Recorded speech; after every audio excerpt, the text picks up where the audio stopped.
Hello, you're watching Sorrow Lab. I am your host, Dr. Nobody, and welcome back to Jurassic World. I am wearing the wrong skin. That is better. So, as I was saying, welcome back to Jurassic World. I've been doing some stuff over there which you... sneaky glimpse.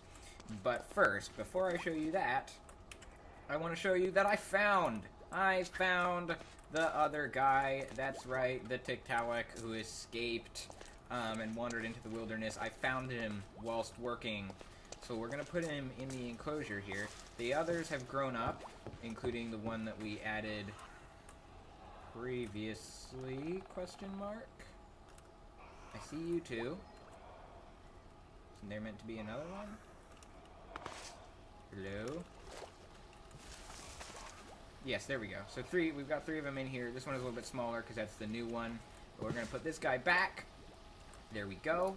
We're still waiting on names for these guys. If you want to comment, we have a male. It's really hard to tell who I'm looking at. We have a female, a male. I don't know. Just leave some names. So continuing inside the laboratory here. Hello, don't eat me. Oh, lag.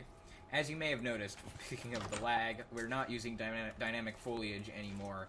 The problem was, as I suspected, it might be performance. The game became a slideshow a little bit too often, so we've had to get rid of it. And we still get the occasional lag spike, just because I don't freaking know. I need to figure out what the deal is, but for now, it's at least better without dynamic foliage. Or better foliage, or whatever it's called. Foliage! Anyway, as you can see in here, I've set up everything. The entire Jurassic Craft situation is all ready to go. And, in addition to that, let me show you... I've upgraded this chest to diamond as well. Let me show you the DNA. So, in here, I've sort of organized it. We have a whole bunch of stuff. Samples, this is all the stuff from the amber, which I analyzed.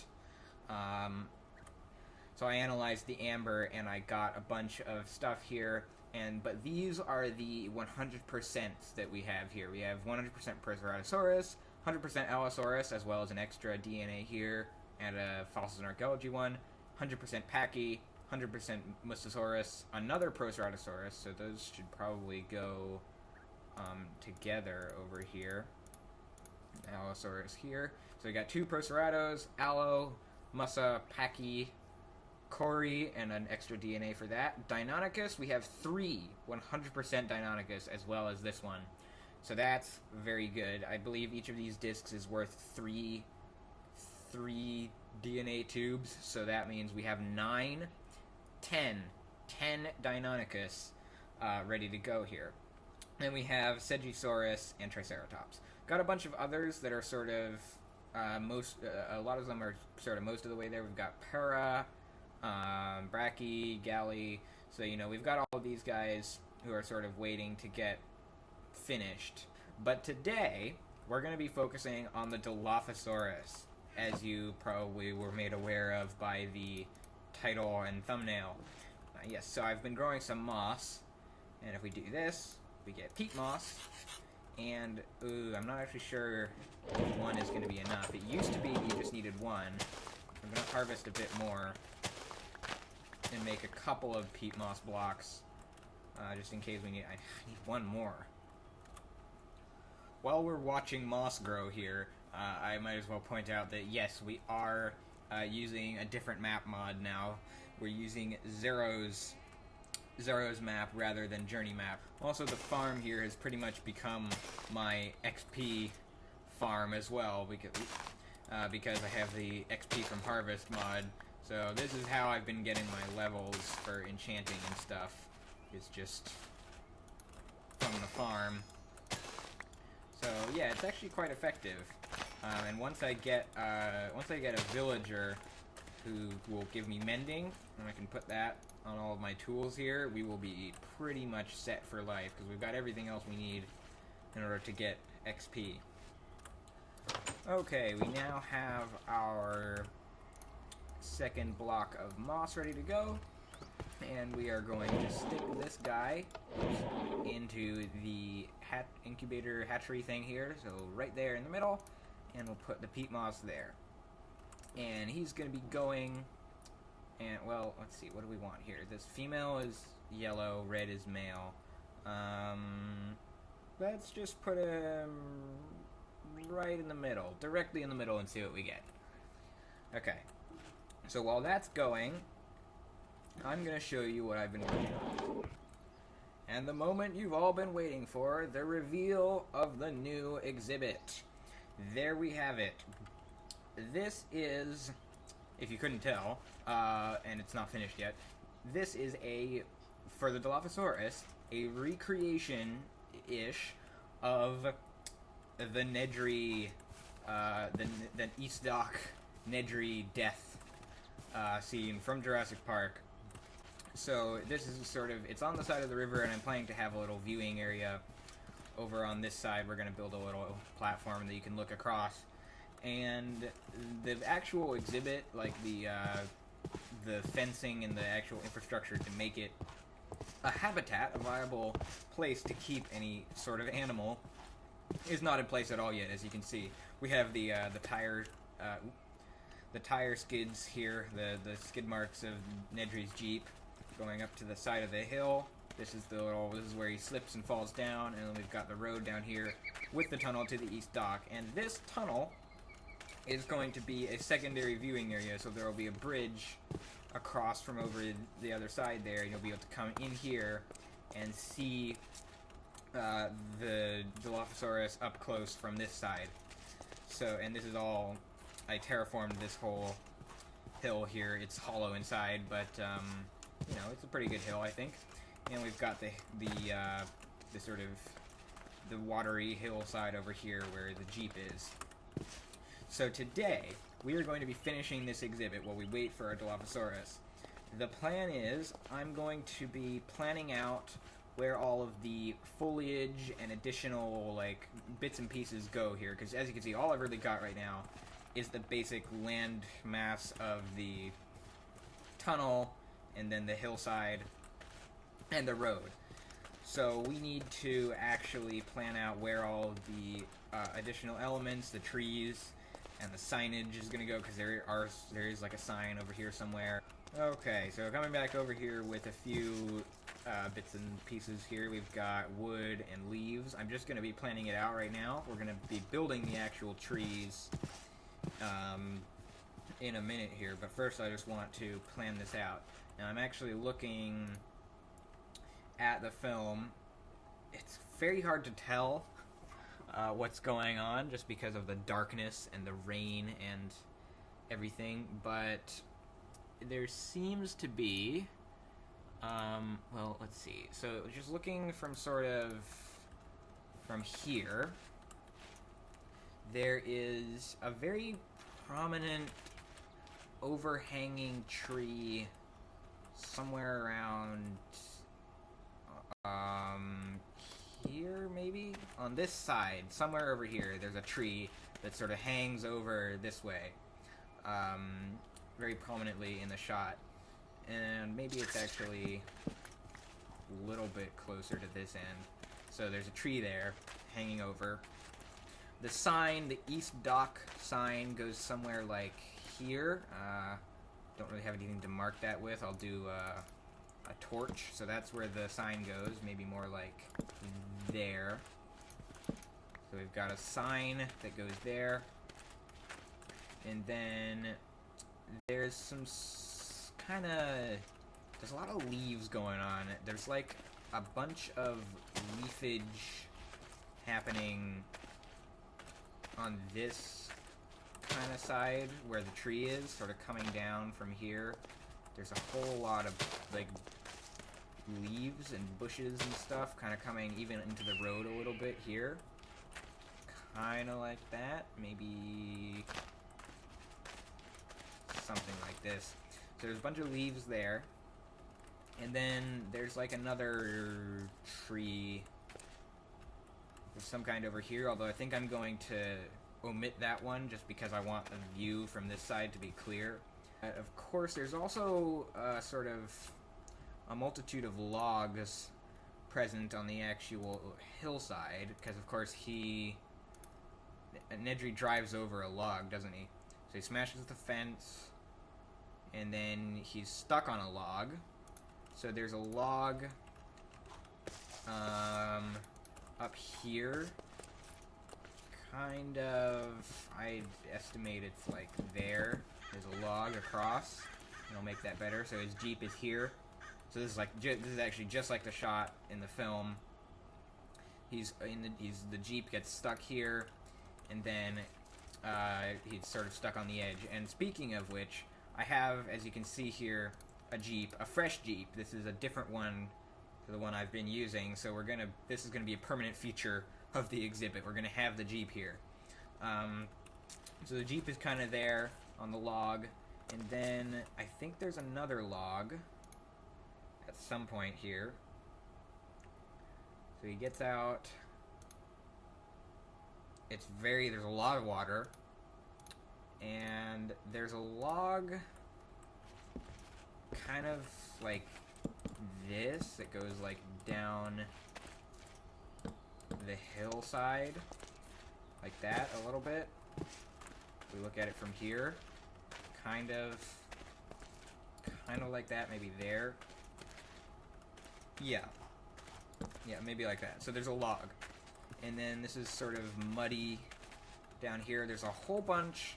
In fact, I think we're gonna get rid of some of this stone because there's a whole bunch of water on this side. The majority of the water is on the left side of the hill, and so the Jeep is like there, and actually let's put the Jeep in just so I can get a reference point for what that's gonna look like. So the Jeep is like here, and maybe a little bit further forward, so it's like on the log like that. So if the Jeep is there, yeah, okay. Oh, and look, it actually tilted downward. That's good. In fact, I might bring it forward a little more to there, maybe? Yeah, that's good. That looks like the film. And then there's more leaves. It's very leafy on this side. There's lots of leaves here, and then on this side, it's kind of stony, and there's a lot of water. There's a little bit of water on this side, because of course down here somewhere, probably here, is where the canister, the shaving cream, ends up in the mud. And on this side, it's just a giant waterfall. Of course, Nedry slips right here. He sort of goes like, oh no, kaboom, down to here, and this is where he's looking for his glasses. If we go and see what happens here, so he falls down, and then, so we can see the tree, the sign is there.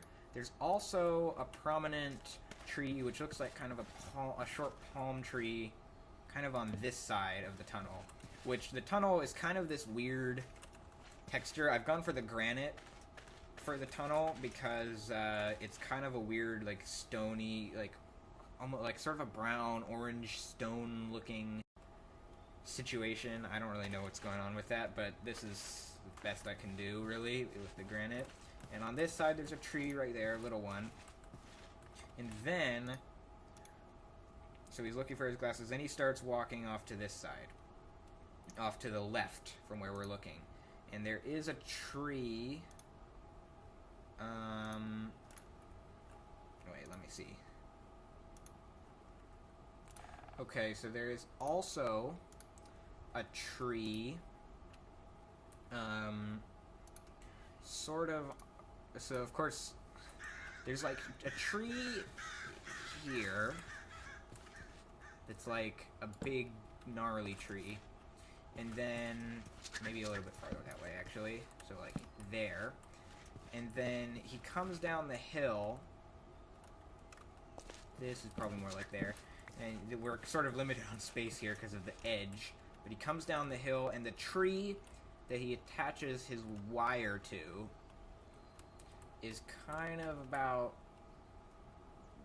there, I think, I'd say. And if we're looking from here, that shouldn't obstruct the view too much. So the tree is there. This is where he attaches his thing. I'm going to make it a little bit more obvious. Well, maybe I'll just do that. Yeah, so it's obvious. This is the important tree. This is where he attaches his thing. And then there's just some sort of bushy stuff all around here, which I'll figure out later. It's kind of weird. Looking on the shot where he walks into the trees, it's a tracking shot, and it looks like he walks pretty far. But then when you see the shot from this angle, where you've got the tree, and it's him and the Jeep in the background, it doesn't look that far. It doesn't look like he's walked as far. So I don't know exactly what's going on there. But basically he walks through here, so if you imagine, this is the shot where he's on the ground looking for his glasses, and then the camera tracks this way into the trees, and then as he's walking in, and then over here we cut to this, and he's wrapping his thing around the tree. So that's kind of the idea that we're looking for. And let's go back to this shot, because I want to look at... So there's a lot of leaves on this side of the tunnel. Sort of like here. There's a lot of leafage going on. Kind of like, yeah, kind of like this. Bunch of leaves, like vines and stuff, going up this side. And the sign is there. And then there's a few bushes and stuff, leaves on this side, but not quite as many. And then of course there's trees here, but that's kind of what it looks like. Maybe you can put a couple more bushy bits, a bit more like that. So that's sort of that side of everything. And he walks across. There's also a log kind of in an odd place. It's like here. There's a log at the bottom, like that. Yeah, I think that's okay. It's at a kind of half diagonal, which we can't really do, obviously, but I think that's pretty good. I'm going to extend this a little, so it's more, yeah, more looks like it's hanging over the edge, like an actual log. Now, in terms of the top of the hill, we don't have much to go off. The film doesn't show the top of the hill very well, but we do know, of course, let me see, yeah, so he crashes through a fence. So there is like a fence somewhere like here, something like this. There's a fence going across. It's like a white fence, which he smashes, bang, smashes right through that, comes down here, through a bunch of trees, and it actually looks like he goes down another pretty significant slope. So I might have to actually raise this up a little bit. Although in theory it doesn't really matter that much because you won't really see it from over that side anyway, in the viewing area. But I might bring this up a little bit. But there's a fence here. He goes smash, down through the trees, bang, ends up on the log. And then this is where he slips down the hill. Okay, so in terms of the, I think we're gonna go with mangrove fence for this, because that's kind of the best material for what it looks like. So it's kind of like just a fence like that, and he smashed it obviously. So we're gonna have some bits all over the place here, but he smashes through this. And then goes down here. And we're also going to use the same fence. What's interesting, at the top of the hill, when he smashes the fence, so the fence posts are sort of like a white post with red. And then down here, there are a couple of posts just sort of hanging out that are also the same kind of looking post, but they're not part of any fence. They're just kind of here. Something like that. There's also a pylon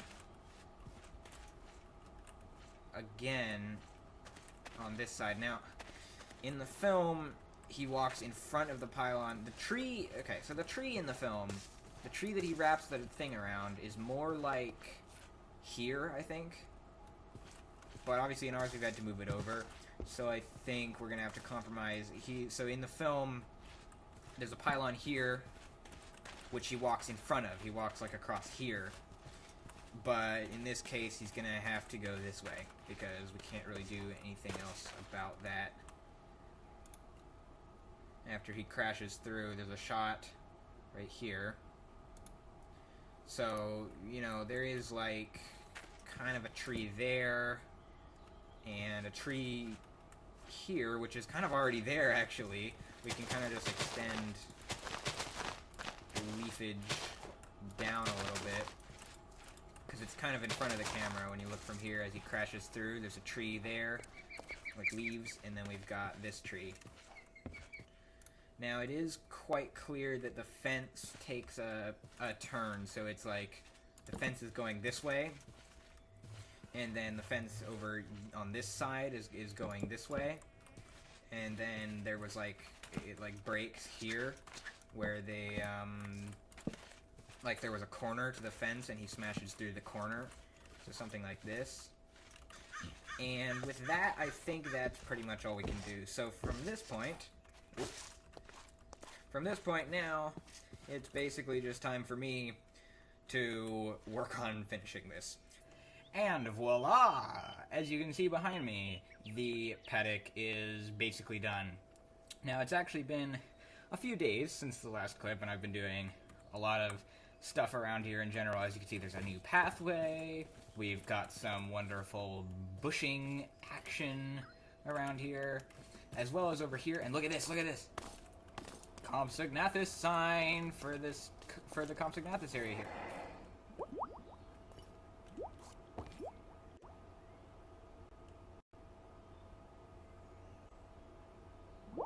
What?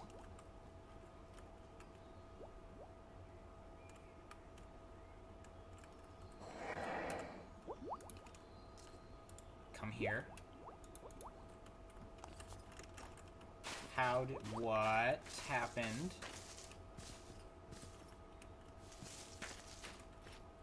Are they both dead? No, we have one. Who's left? Who is this? Soggy. Okay, so Connor died. I assume, was killed by the Tiktaalik, who somehow got in here. Alright, well, one of our compies is dead, but I think we can remake. We can remake one from this, possibly, if we can get another DNA. I'm gonna throw these in the analyzer now. Anyway, all death and destruction aside, let's take a look at the new paddock here. So from this side, which is going to be the main viewing area, you can see, there we go. So we're going to have, like, as I said before, a little viewing area here on this side of the river, so you can look across and see the Dilophosaurus in there. This glass, the clear glass, it really is clear. Like, it is, you cannot see it at all, really. So that's good. Yeah, so I think I'm pretty happy with this. I think it looks quite like the film. I'm going to show you the inside as well, because of course that's where most of the detail work went on.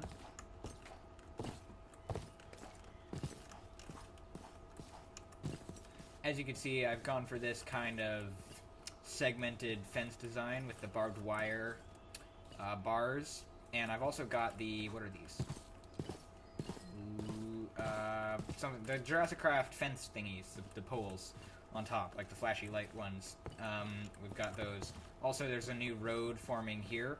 I think we're going to bring this road, because this is the garage, and so you can see there's our Jeep in there. But I'm going to bring this road along here, and I've cleared this area because I think the next thing we're going to be working on in this area is going to be a hatchery for our dinosaurs. In fact, we're probably going to hatch our Dilophosaurus in a little containment area here and grow them up before we put them in here, because you could very easily get lost in here. Let me show you. So we got these really cool doors, the reinforced doors, as well as the sign, once again. we've got this little airlock here, so we go in, and then we open this. And there we go. Shut it behind us, and we are in the exhibit. And over here is the Jeep. So this is where he drives through. This is the fence where he crashes through. Obviously, it's been cut off this area a little bit by the edge of the exhibit. But then he crashes down here. Oh no, room turn, and gets stuck on the log right here. And then, of course, this down here is the tree that he ties his rope or his wire around. Now, this is a custom tree. Most of the trees in here are just regular trees that I've grown. But this tree is entirely custom built. It's not... It's not the best thing in the world. That might be better. It's not the best thing in the world. Look, I am not Good Times with Scar, okay? But I mean, I think it's okay. It's a passable tree. So that's the tree where he comes. He comes over here and he's like, wraps it around, and the Dilophosaurus is like, hello there, and he's popping around the side. Yeah, and then this, of course, would be the East Dock sign. We don't have an East Dock sign, so I decided to just put the Dilophosaurus sign right there. And of course, this is the alternate viewing area. And now it is time to check on our Dilophosaurus egg, which I do believe is finished. We have a female Dilophosaurus ready to hatch.